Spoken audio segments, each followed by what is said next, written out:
Este prefácio foi escrito no primeiro ano de Bao Ying, da grande dinastia Tang, 762 d.C. Alguém só pode conseguir se livrar dos fardos, superar as dificuldades, preservar o estado natural das coisas, purificar os sopros ascender da grande multidão e atingir a benevolência e a longa vida, conduzir os débeis e os fracos, atingindo a tranquilidade, acompanhando os métodos usados pelos três sábios.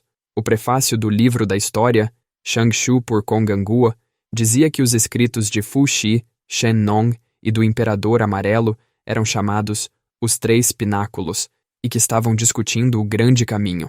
No tratado acerca dos cânones da literatura e da história, dinastia Han, Bangu, organizou o cânone de medicina interna do Imperador Amarelo em 18 rolos, dos quais as questões fáceis, ou Su Wen, em 9 rolos, e o eixo espiritual, ou Ling Shu, em 9 rolos, perfazendo o número de 18 rolos do cânone.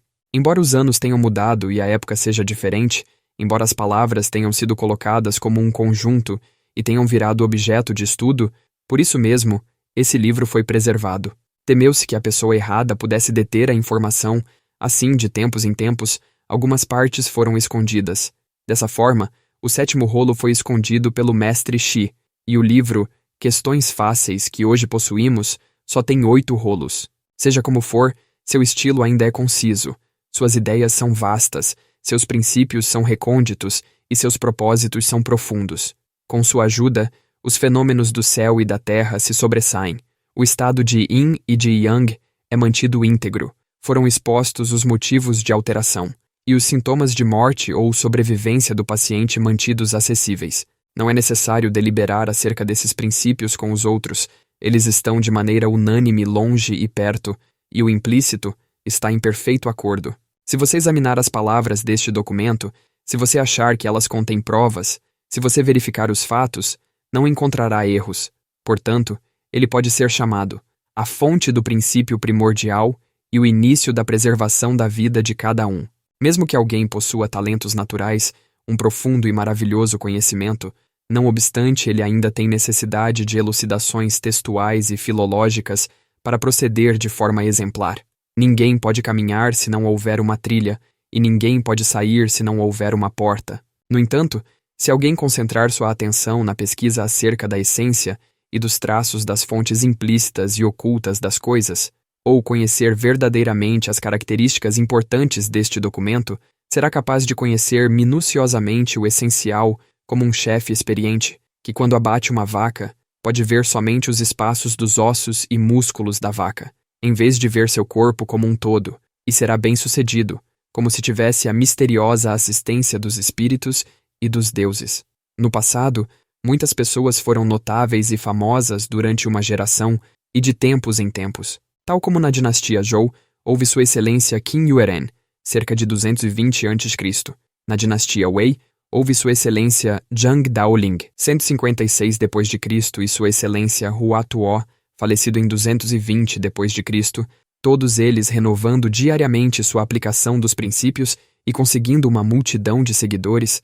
Seu brilho tornou-se opulento, sua reputação atingiu a realidade, o que muito razoavelmente foi conseguido pelos seus ensinamentos e por uma dádiva dos céus. Eu, Wan Bin, admirei o caminho e sempre amei em minha juventude os cuidados de saúde.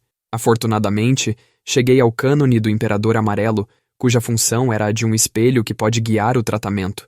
Mas as cópias entre o povo estavam desordenadas, havia repetições dos índices de assuntos, a primeira e a última partes do livro não tinham concordância, de forma que ficou difícil aplicar o aprendizado e ficou difícil ler e compreender. Estes erros perduraram por anos e se repetiram de forma a produzir alterações no texto. De vez em quando, um capítulo aparecia 2 vezes, e a ele se dava um título diferente. Algumas vezes, combinavam-se 2 discussões, e uma diretiva era dada a ambas. Algumas vezes, quando a resposta a uma pergunta ainda não tinha sido completada, era implantado um título de um capítulo em separado. Em algumas ocasiões, as folhas escritas desapareceram ou não foram escritas por completo, e o escriba dizia, por exemplo, nesta etapa, faltam tais e tais assuntos. O capítulo sobre os canais foi repetido e novamente intitulado A Agulha. A receita adequada foi absorvida para se tornar o capítulo A Tosse. O capítulo Astenia e Estenia foi separado e intitulado As Coisas Adversas e as Coisas Corretas. O capítulo Canais e Colaterais foi intitulado de Discussão Importante, e a parte da pele simplificada para Canais e Colaterais. Desta forma, o ensinamento supremo foi passado para trás, e o uso da agulha foi colocado à frente. Ocorrências desse tipo eram incontáveis. Qualquer um que queira subir o Taiyue, o Monte Tai, não pode fazê-lo sem uma estrada. Qualquer um que queira viajar a Fusan, Japão, não pode chegar sem um navio. Assim, investiguei com diligência o texto original e visitei a miúde as pessoas que podiam me ajudar. Após 12 anos de estudo, eu agora finalmente entendo os princípios. Inquiri acerca dos pontos certos e dos pontos incorretos, e os resultados satisfazem meu antigo desejo. Recebi o original secreto, edição do mestre proeminente, Sua Excelência Zhan Zhongjin, em casa de meu professor, Kuo Zijai. O que está escrito neste texto é muito claro, sendo seu princípio e sentido algo que se encaixa perfeitamente, e fazendo uso dele para propósitos de interpretação, muitos pontos duvidosos desapareceram como gelo derretido.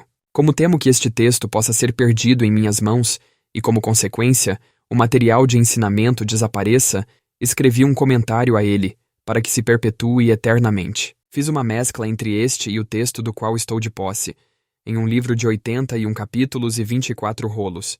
É minha intenção investigar a cauda para entender a cabeça, investigar os comentários para compreender o clássico, desenvolver o conhecimento médico aos jovens, espalhando de maneira a mais ampla possível os princípios mais elevados. Alguns parágrafos deste livro estão faltando no texto original e sua escrita interrompida, daí, o significado dos diferentes parágrafos não pode ser combinado.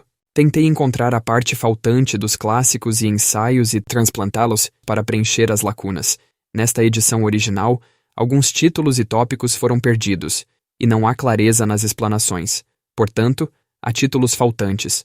Por isso, dividi e os arranjei de acordo com as classificações e dei a eles novos títulos. O texto consiste na conversação do imperador com seu ministro. Estas conversações nem sempre estão de acordo com a etiqueta.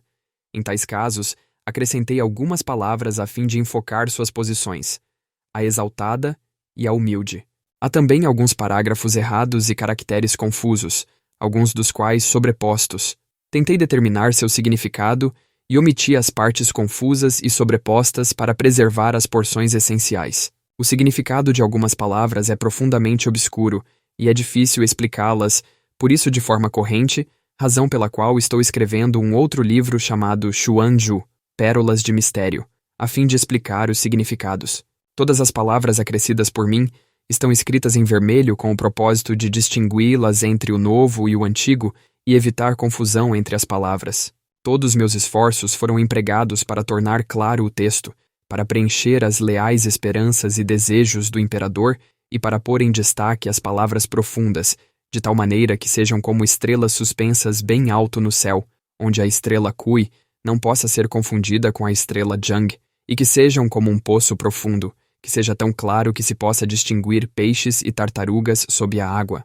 Desejo também rogar para que o imperador e seus subordinados se livrem de morrer jovens, a fim de dar, tanto aos bárbaros quanto aos chineses, a esperança de prolongar suas vidas e tornar claras as matérias a quem está aprendendo e fazer com que prevaleçam os mais altos princípios e de que conservem uma contínua existência, para que depois de 1000 anos as pessoas saibam que a sapiência e a amabilidade dos grandes sábios eram sem limites. Este prefácio foi escrito no primeiro ano de Bao Ying, da grande dinastia Tang, 762 d.C. Acompanhe a leitura dos clássicos da medicina chinesa. Inscreva-se no canal e ative o sininho para ser notificado quando sair novo vídeo.